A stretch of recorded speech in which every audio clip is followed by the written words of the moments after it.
पूर्वकालीन शासन के साथ उसके राजनीतिक संबंधों के कारण एथेंस की जनतांत्रिक सरकार ने सुकरात पर मुकदमा चलाया। उस पर राज्य के धर्म को क्षति पहुंचाने और नव युवकों को भ्रष्ट करने का आरोप था। उसने अपने बचाव में जो भाषण दिया, जैसा कि प्लेटो के एपोलॉगमा अपोलॉजी में वर्णित है, उससे हमें दर्शन शास्त्र एवं व्यावहारिक जीवन के साथ उसके संबंध के प्रति सुकरात के दृष्टिकोण की प्रमुख विशेषताओं का पता चलता है, जिनकी अनेक बार चर्चा हो चुकी है। ईसा पूर्व 399 में सुकरात पर चलाए गए अभियोग में उसका जीवन दांव पर लगा था और सुकरात ने अपनी सुनवाई के दौरान अपने मजबूत बचाव पक्ष के बावजूद अपने श्रोताओं को हैरानी में डाल दिया था, जब उसने जानबूझकर स्वयं को दोषी ठहराया और मृत्यु दंड की सजा दिलवाई। उसने जो कुछ कहा वह उस समय कुछ कौतूहल का विषय था, लेकिन अपोलॉजी उन दुर्लभ रचनाओं में से एक है जो दर्शन शास्त्र और साहित्य के बीच की खाई को खूबसूरती से पाटने का काम करती है। यह रचना किसी दार्शनिक सिद्धांत विशेष का दावा करने के बजाय एक आदर्श दर्शन शास्त्री का चरित्र चित्रण करने से ज़्यादा संबंध रखती है। मुकदमे में अपना जीवन दांव पर लगा होने पर भी सुकरात अपना संयम बनाए रखता है और अपनी जीवन पद्धति को अविवादित रूप से उचित बताकर दृढ़ता के साथ अपना बचाव करता है। यह भाषण तब से दर्शन शास्त्र के विचारकों के लिए प्रेरणा स्रोत और औचित्य का आधार बना हुआ है। सुकरात निर्णायक मंडल अर्थात जूरी को सामान्यतः एथेंस के भद्रजन कहकर संबोधित करता है। अपोलॉजी सुकरात के इस कथन के साथ आरंभ होती है कि वह नहीं जानता है कि क्या एथेंस के लोगों को अभियोग लगाने वालों द्वारा समझाया बुझाया गया है। पहला वाक्य पूरे भाषण के संदर्भ में बहुत महत्वपूर्ण है। प्लेटो सुकराती संवादों को प्रायः उन शब्दों से आरंभ करता है जो संवाद के सजग प्रयोजन का संकेत दे देते हैं। इस प्रकरण में वे शब्द हैं मुझे नहीं पता। वास्तव में अपोलॉजी में सुकरात यह बताएगा कि दर्शन शास्त्र अज्ञान के सच्चे स्वीकरण से आरंभ होता है और उसके पास जितनी भी बुद्धिमानी या समझदारी है वह उस ज्ञान से आती है कि वह कुछ नहीं जानता है। दर्शन शास्त्र अज्ञान के एक उच्च स्वीकरण से आरंभ होता है और व्यक्ति के पास जितनी भी समझ होती है वह उसके इस ज्ञान से आती है कि वह कुछ भी नहीं जानता। सुकरात जूरी से कहता है कि उसकी परख उसके व्यक्तित्व कला कौशल से न की जाए बल्कि सच्चाई से की जाए।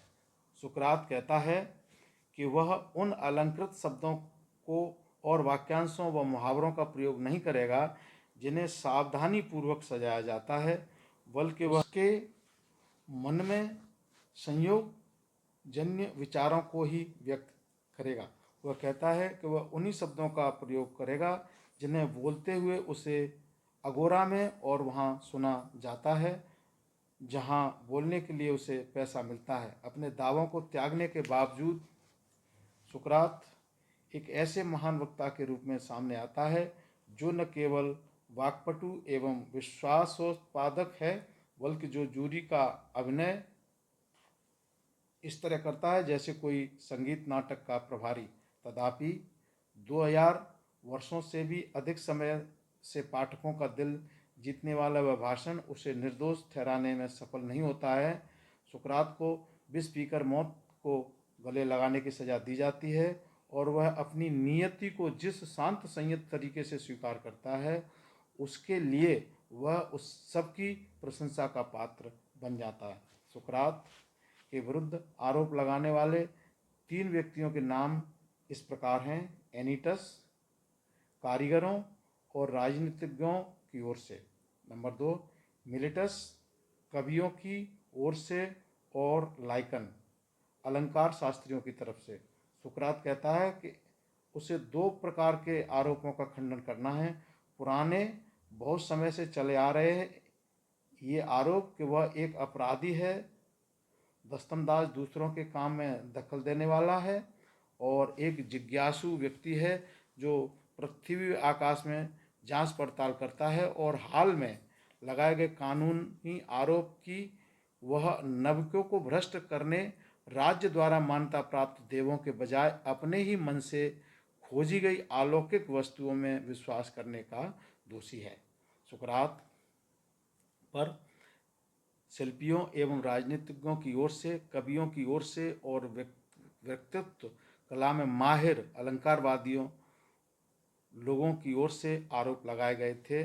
सुकरात कहता है कि पुराने आरोप वर्षों से उसके विरुद्ध की जा रही गपशप एवं ईर्ष्या का परिणाम है और इसलिए उनका जवाब देना जरूरी नहीं है। सुकरात इन तथाकथित अनौपचारिक आरोपों को एक औपचारिक कानूनी अभियोजन की शैली में प्रस्तुत करता है।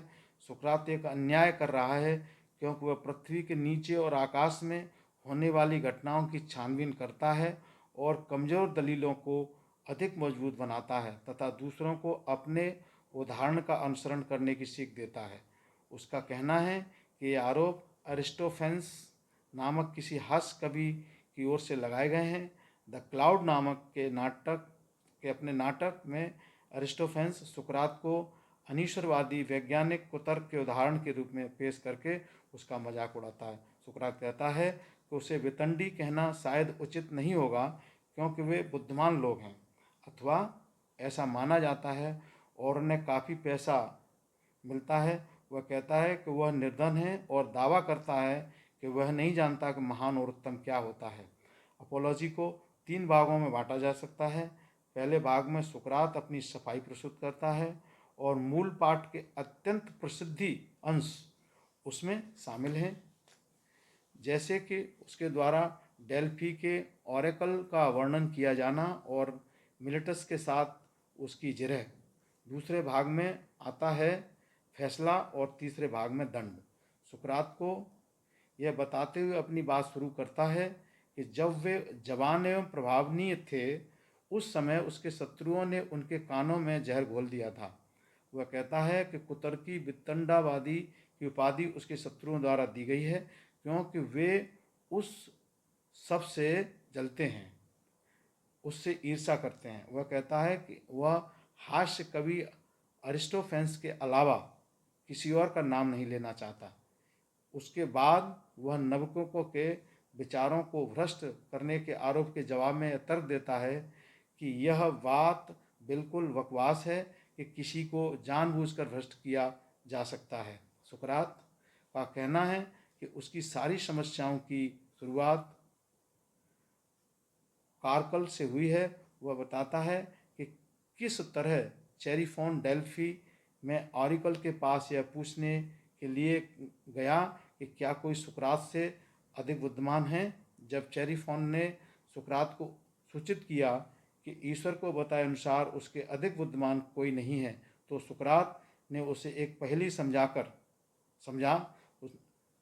वह कहता है कि उसे पता है कि उसके पास कोई अकल नहीं है, बड़ी या छोटी, लेकिन उसे यह भी समझ है कि झूठ बोलना देवताओं के स्वभाव के विपरीत है। शेष भाग 2 में।